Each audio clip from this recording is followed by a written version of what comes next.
Our officer who were on normal patrol today in the morning came across a vehicle, a fielder, which they suspected maybe was having funny things. They tried to stop the vehicle failed to stop, then they gave a chase.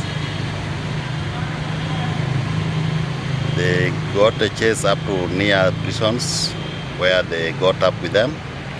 When they opened the vehicle, they found it was having a full bag of Bangi, and the vehicle was having a fake number plate.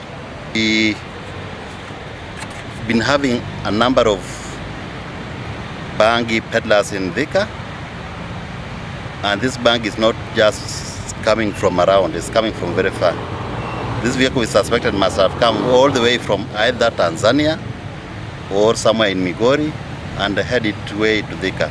So we tell our officers who are outside there to be on a lookout, to check the vehicles thoroughly. All the vehicles which are on the road must be checked properly.